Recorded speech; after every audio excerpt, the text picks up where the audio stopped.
এই নির্বাচনী জনসভায় সাধারণত আমরা কি দেখেছি? নির্বাচনী জনসভায় আমরা দেখি যে সাধারণত এক দল আরেক দলের বিপক্ষে কথা বলে থাকে।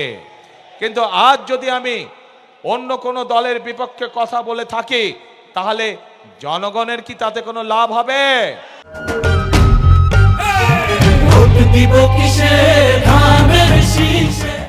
জনগণের লাভ হবে না। জনগণের জানতে চায় যে জনগণ যে আমাদেরকে ভোট দিবে, আমরা জনগণের জন্য কি করব, এলাকার জন্য কি করব, এলাকার মানুষের জন্য আমরা কি করব।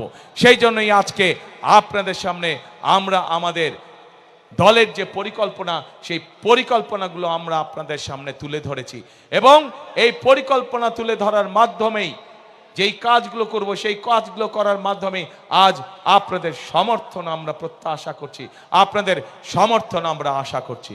প্রিয় ভাই বোনেরা, এই দেশটি বাংলাদেশটি হচ্ছে 20 কোটি মানুষের দেশ। আমরা সকল সময় একটি কথা বিশ্বাস করি, দেশনেত্রী বেগম খালেদা জিয়া এত নির্যাতনের পরেও উনি একটি কথাই বলতেন যে এই দেশই হচ্ছে তার প্রথম এবং তার শেষ ঠিকানা। বিএনপির প্রত্যেকটি নেতাকর্মী, শহীদ জিয়ার প্রত্যেকটি সৈনিক, খালেদা জিয়ার প্রত্যেকটি সৈনিক বিশ্বাস করে যে বাংলাদেশই হচ্ছে তার প্রথম এবং বাংলাদেশই হচ্ছে তার শেষ ঠিকানা। কাজেই প্রিয় ভাই বোনেরা, এই দেশ আমরা বিশ্বাস করি জনগণই সকল ক্ষমতার উৎস, এবং যেহেতু আমরা বিশ্বাস করি জনগণই সকল ক্ষমতার উৎস, সেই জন্য আমরা জনগণের সামনে এসে দাঁড়িয়েছি। জনগণের সমর্থন নিয়ে, জনগণের ভালোবাসা নিয়ে, জনগণের শক্তিতে আমরা বাংলাদেশকে পুনর্গঠন করতে চাই।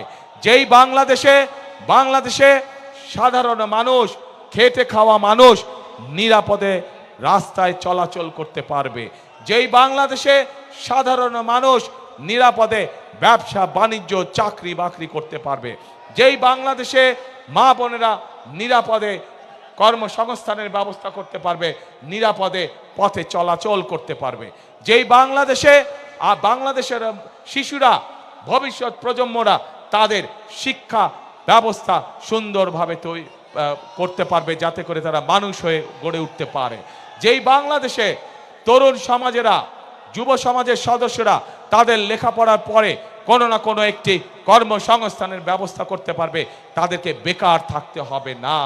যেই বাংলাদেশে আমরা এমন একটি বাংলাদেশ চাই, যে বাংলাদেশে মানুষ অন্তত ন্যূনতম চিকিৎসা ব্যবস্থা থেকে, চিকিৎসা সুবিধা থেকে বঞ্চিত হবে না।